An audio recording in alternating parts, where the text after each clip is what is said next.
अस्सलाम वालेकुम रहमतुल्लाह। मिलत टाइम्स में खुश आमदीद। मैं हूं आपके साथ शम्स तबरेज़ कासिमी। टीवी चैनलों पर मुसलमानों को बदनाम करना कोई नई बात नहीं है। टीवी चैनलों की ये पुरानी रिवायत बन चुकी है और इसी में सबसे ज़्यादा टीआरपी टीवी चैनलों को मिलती है। मुसलमानों को अब कोई शिकवा भी नहीं रह गया है। मिलत टाइम्स और इस तरह के जो दूसरे यूट्यूब चैनल हैं या फेसबुक हैं या पेजेस हैं, वेबसाइट है, इस पर आप जैसे लोग अब भरोसा करने लगे हैं। लेकिन एक नई रिवायत आ गई है कि इन टीवी चैनलों पर मुसलमानों को मुसलमानों के ज़रिए ही बदनाम किया जाता है, रुस्वा किया जाता है और फिर कहा जाता है कि ये मुसलमानों की ज़हनीत है, हिंदुओं के बारे में, बहुसंख्यक लोगों के बारे में। जब टीवी चैनल पर बीजेपी के एक स्पोक पर्सन को एक मुसलमान ये कह सकता है कि तुम्हें कूटा जाएगा, तुम्हें मारा जाएगा, तो आम हिंदुओं के बारे में इन मुसलमानों की क्या सोच होगी। जी हाँ, यही टीवी चैनलों पर हो रहा है। कुछ मुसलमान इस पैनलिस्ट होते हैं, कुछ मुसलमान ख़ुद को स्कॉलर, डॉक्टर बनकर जाते हैं, इस्लामिक स्कॉलर बनकर जाते हैं और फिर बीजेपी के स्पोक पर्सन या इस तरह के लोगों के ताल्लुक़ से घटिया ज़ुबान का इस्तेमाल करते हैं और उल्टा उसका असर, उसके रिएक्शन में पूरे मुसलमानों को बदनाम किया जाता है कि देखो मुसलमान आतंकवादी है, मुसलमानों की कितनी घटिया सोच है। बीजेपी जैसी पार्टी के स्पोक पर्सन को टीवी चैनल पर इस तरह कहा जा रहा है, इस तरह बोला जा रहा है, तो आम हिंदुओं को किस तरह मारेंगे, किस तरह काटेंगे। और इसलिए हम मुसलमानों के बारे में इस तरह की बातें करते हैं। ऐसी बहस हो रही है। कोई मैं ये गलत बातें नहीं कर रहा हूँ, ना मैं कोई डिंग हाँ कर रहा हूँ, बल्कि ये सच्चाई है। कल ही मैं एक डिबेट देख रहा था न्यूज़ 18 पर, उसके क्लिप न्यूज़ 18 ने खुद डाली। उसमें शोएब जमई हैं, टीवी चैनल पर जाते हैं और कहते हैं कोई इस्लामिक स्कॉलर है, अपने नाम के आगे वो डॉक्टर भी लगाते हैं, और बीजेपी के national spoke person doctor Sambit Patra के बारे में कहते हैं कि तुम सड़कों पर जाओगे तो तुम्हें कूटा जाएगा, जनता तुम्हें कूट देगी। और इसके बाद ही एक अलग हंगामा, विवाद शुरू हो जाता है। पहले आप सुनिए 2 मिनट के वीडियो कि किस तरह दोनों आपस में बहस कर रहे हैं। मंच पे एक राष्ट्रीय प्रवक्ता के साथ इस प्रकार की बदतमीजी हो रही है। सड़कों पे हमारे साथ क्या होता होगा, जनता के साथ ये लोग क्या करते होंगे, आप सोच के देखिए। आपको नहीं कह रहे मुकेश जी, आपको नहीं कह रहे, आपको नहीं कह रहे वो, आप शांत रहिए। नहीं सोच रहे, आपने गलत एक्शन करा किया है ना। सड़कों पे चल भी मत जाना। आपने बोला, अभी आपने बोला ये इन्होंने पिस्टल रखी हुई है। संबित पात्रा ने कहा पिस्टल रखी हुई है। आपको कूटा जाएगा सड़क पे, अभी कहा इन्होंने। क्यों बोला आपने? क्यों कूटा जाएगा सड़क पे? क्यों सड़क पे कूटा जाएगा? क्यों कूटा जाएगा? कौन है? और एक बात सुन लो जमई, एक बात कान खोल के सुन लो। कान खोल कर कहा कि सब कुछ खोल के सुन लो। सड़क पे कूटा जाएगा। तुम्हारे में इतनी दम नहीं है कि तुम सड़क पे मुझे कूट सको। अरे भाई, दम नहीं है। जय बजरंग बली, जय बजरंग बली। नहीं, ये गलत बोला। ये दम नहीं है कि तुम मुझे सड़क पे कूट सको। गलत बोला आपने। देखो मुझे कोर्ट के दिखाओ। ये गोडसे वाला पिस्टल रखाओ, ये गोडसे वाला पिस्टल रखते हो ना आप, आतंकवादी कहीं के। नहीं, ये गलत बोला आपने। आपने गलत बोला, गोडसे वाला आपने गलत बयानबाजी करी। ये तो ऋतुराज नहीं, ये गलत बयान बोला आपने। गलत बयान करा कि इनको सड़क पे कूटा जाएगा और उन्होंने पिस्टल रखी हुई है। कहां रखी हुई है संबित पात्रा ने पिस्टल? देश को जितना बर्बाद किया है, जनता कूटेगी। वो अलग विषय है, मगर आप सड़क पे कूटेंगे। आपने कहा मैं सड़क पे कूटूंगा, मैं अपोज करिए। सड़क पे मारेंगे, पेट में ऐसा नहीं हो। ये अभी बोल रहे हैं कि हम पीटेंगे सड़क पे। आप ऐसे लोगों को डिबेट से बाहर निकालिए, आतंकवादियों को बाहर निकालिए। नहीं, आपने क्यों बोला? आतंकवादियों को बाहर निकालिए। आप अपने शब्द वापस लीजिए। नहीं, आपको बाहर निकालिए, बाहर निकालिए, बाहर निकालिए। आपको ये नहीं बोलना चाहिए था। मैं माफी के साथ कह रहा हूँ, आपको ये नहीं बोलना चाहिए था। सड़क पे कैसे कूटेंगे आप मुझे? भाई यहाँ से इतनी हिम्मत कैसे हो बीजेपी जाएगी? के आपने कहा हिंदुओं को सड़कों पे कूटेंगे। एक मिनट, अगर ऐसा बोला गया है तो पैनल में खड़े होकर एक हेल्दी डिस्कशन हो, विचारों की लड़ाई है। अगर ऐसा बोला गया कि संबित जी को सड़क पर कूटा जाएगा तो हम इससे सहमत नहीं है और मैं इसको कंडेम करता हूं। मैं कंडेम करता हूं। नहीं, पर ये आपको नहीं बोलना चाहिए था। अमीश जी, आप सोचिए जरा, एक इतना बड़ा मुस्लिम स्कॉलर जिसको आपने डॉक्टर कह के इंट्रोड्यूस किया, अगर ये इतने माइक्रोफोन्स के बीच में कह सकते हैं कि संबित पात्रा तुझे सड़क पे कूटेंगे हम लोग, तो ये क्या करते होंगे, सोचिए आप। शोएब जमई साफ तौर पर संबित पात्रा को कहते हैं कि जनता तुम्हें कूटेगी, और संबित पात्रा उसके रद्द अमल में कहते हैं कि हिंदुओं को कूटने की बात कर रहे हैं। शोएब जमई ये कह रहे हैं कि हिंदुओं को जनता कूटेगी, हिंदुओं को मारा जाएगा। उसके बाद वो आतंकवादी कहते हैं, इस आतंकवादी को निकालो। अगर ये डिबेट में रहेगा, हम इसके साथ शरीक नहीं रहेंगे। और कुछ ही देर में फिर डिबेट भी चलती है, बातचीत भी होती रहती है, और ये सिलसिला एक दिन का नहीं बल्कि रोज़ाना टीवी चैनलों पर ऐसा ही नाटक होता है, ऐसा ही ड्रामा होता है। न तो संबित पात्रा को एतराज़, न शोएब जमुई को एतराज़। दोनों आपस में मिलकर भी बैठते हैं, ब्रेक टाइम में चाय पीते हैं, हंसिया करते हैं, ठाठे लगाते हैं।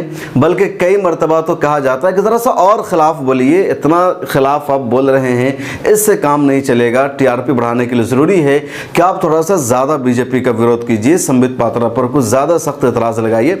और फिर संबित पात्रा उसी ढंग से बोल देते हैं। ये कुछ टीवी चैनलों पर चल रहा है, ड्रामा चल रहा है। और बदनामी किसकी हो रही है? मुसलमानों की हो रही है, मुस्लिम कौम की हो रही है।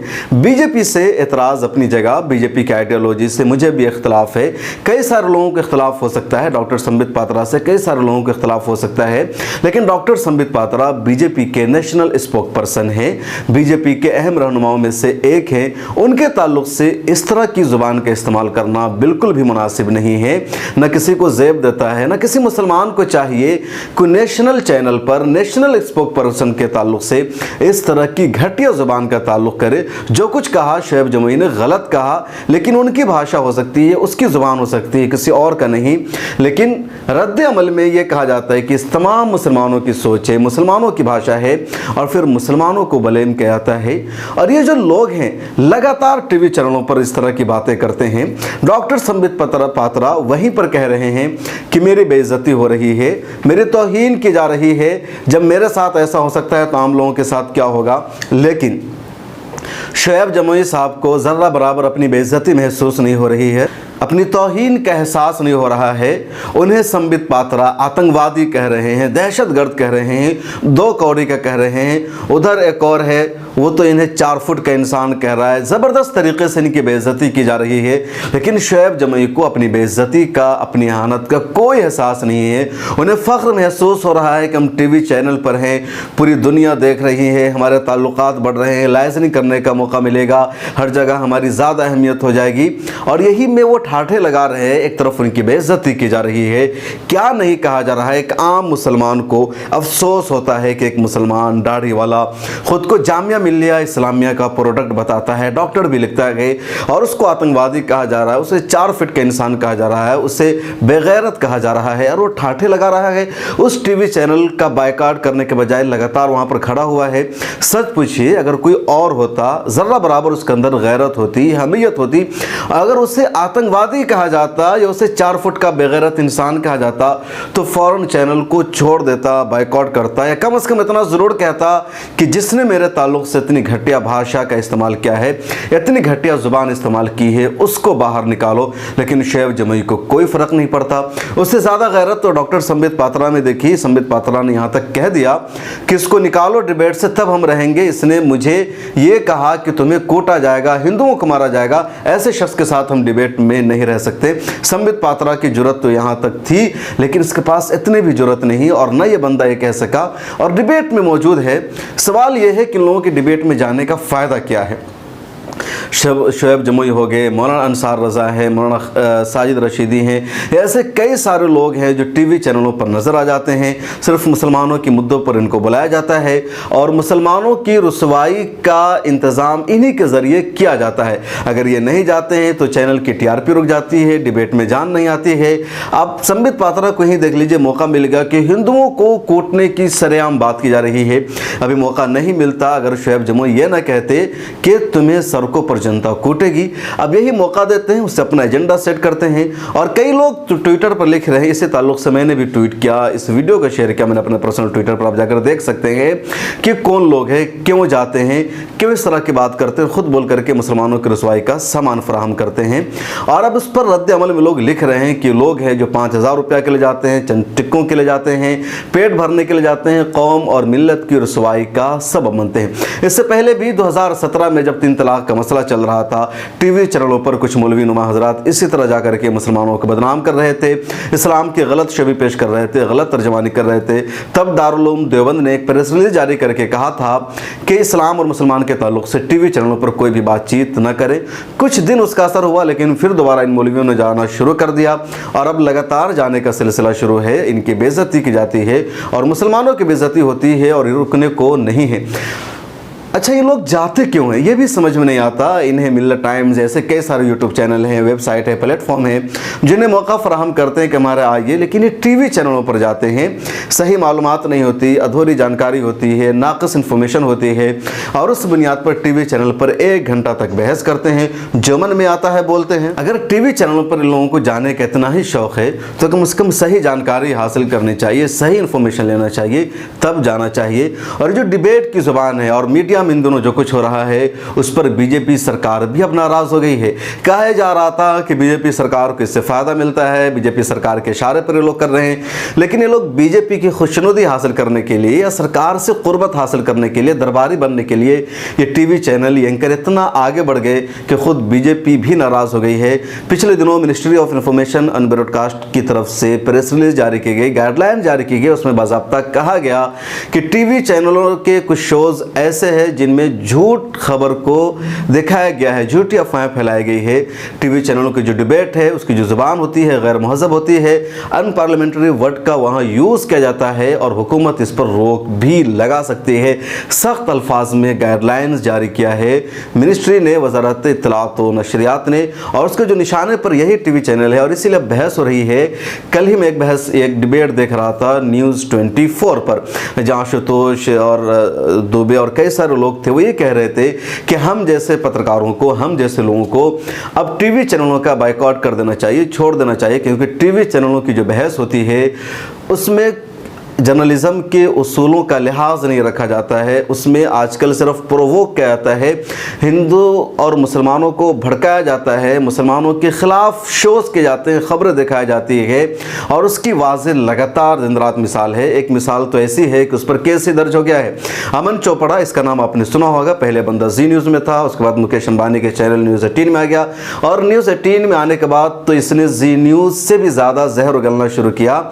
इसने अपना एक शो फर्जी न्यूज़ की बुनियादी पर कर दिया, कह दिया कि जहां राजस्थान में मंदिर को तोड़ा गया था और वो जहांगीरपुरी का बदला था, कांग्रेस ने दिल्ली के जहांगीरपुरी का बदला राजस्थान में लिया है। जहांगीरपुरी वाला बदला, महादेव पर हमला। ध्यान से सुनिए जो बता रहा हूं, तो मैं कह रहा हूं फिर से रिपीट करूंगा, बहुत ध्यान से सुनिएगा।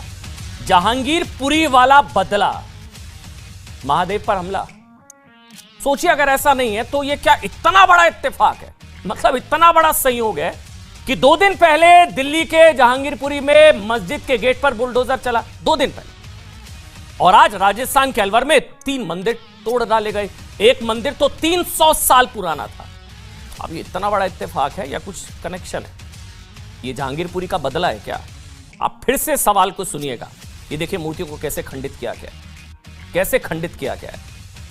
2 दिन पहले जहांगीरपुरी में मस्जिद के सामने वाले गेट या मस्जिद के सामने बुलडोजर, 2 दिन पहले। आप समझिए, इन दोनों चीजों को लिंक करिएगा, इसलिए हम सवाल उठा रहे हैं कि 2 दिन पहले 20 अप्रैल को मस्जिद के गेट पर बुलडोजर और अब 2 दिन बाद मंदिर पर बुलडोजर है। सच्चाई यह है कि जहांगीरपुरी में मस्जिद पर बुलडोजर चला था 20 अप्रैल को, और राजस्थान के अलवर में 3 मंदिरों पर बुलडोजर चला था 80 मकानों के साथ 17-18 अप्रैल को, यानी जहांगीरपुरी से 3-4 दिन पहले मामला पेश आया था। इसने उल्टा ही कर दिया कि दिल्ली के जहांगीरपुरी में मुसलमानों की दुकानों को तोड़ा गया, मस्जिद पर बुलडोजर चलाया गया और कांग्रेस सरकार ने राजस्थान में उसका बदला लिया है। मुकम्मल तौर पर झूठी खबर थी, लेकिन इस झूठी खबर पर उसने पूरा एक शो कर दिया, डिबेट कर दिया और लोग उसमें बहस भी करते रहे, हिस्सा भी लेते रहे। इस एंकर की तो बात ही मत कीजिए, लोग इसके डिबेट में शरीक थे। आप उसका अंदाजा लगाइए वो किस मानसिकता के थे, किस सोच के थे। बहरहाल राजस्थान पुलिस ने इसके खिलाफ कई सारी दफात के तहत केस दर्ज कर लिया है और अमन चोपड़ा की जल्द ही गिरफ्तारी होने वाली है। पिछले 24 घंटे से अमन चोपड़ा ने अपने ट्विटर हैंडल पर कोई ट्वीट तक नहीं किया है, डर से उसकी हालत खराब है। बहरहाल मैं बात कर रहा था शुएब जमुई की, या इस जैसे जो लोग हैं टीवी चैनलों पर जाकर के खुद मुसलमानों की रसवाई का सामान फराहम करते हैं, हिंदुओं को धमकियां देते हैं, हिंदुओं के ताल्लुक से गलत बातें करते हैं और ये मैसेज जाता है कि मुसलमानों की ये सोच है। और इसीलिए ऐसा लगता है कि लोग प्लांटेड है, अपनी तरफ से नहीं बोलते बल्कि इनको कहा जाता है टीवी चैनलों की तरफ से या बीजेपी की तरफ से या आरएसएस की तरफ से, इसके लिए फंड दिया जाता है, पैसा दिया जाता है, किस तरह की भाषा इस्तेमाल करनी है, चुनाव किस तरह की भाषा इस्तेमाल करते हैं। उसके बाद बीजेपी स्पोक पर्सन की तरफ से या शिवसेना की तरफ से या बजरंग दल के स्पोक पर्सन की तरफ से उसका रिएक्शन आता है, रद्द-ए-अमल आता है, एक मैसेज आता है, और जो बजरंग दल की जो सोच है या जो मिशन है संघ परिवार का, उसको तक़वियत पहुंचती है, आवाम तक मैसेज आता है और इनको चारा बनाया जाता है। और चारा बनते बने बल्कि पैसा ले करके ये सब काम करते हैं, और चंद पैसों की खातिर ये लोग मिल्लत का, कौम का सौदा करने से बाज नहीं आते हैं। इन लोगों का अगर वाकई ज़रा बराबर हमीयत है, गैरत है, तो मुकम्मल तौर पर टीवी चैनलों का बायकॉट करना चाहिए, नहीं जाना चाहिए। ये जो टीवी चैनल है ये मुसलमानों के और देश की शांति के, देश के इत्तेहाद के, देश की सेकुलरिज्म और जमहूरियत के सबसे बड़े दुश्मन है अगर, तो यही गोदी मीडिया के एंकर्स है, यही चैनल और पत्रकार हैं, यही सहाफ़ी हैं, और ख़ुद हुकूमत ने अब इसका एतराफ़ कर लिया है।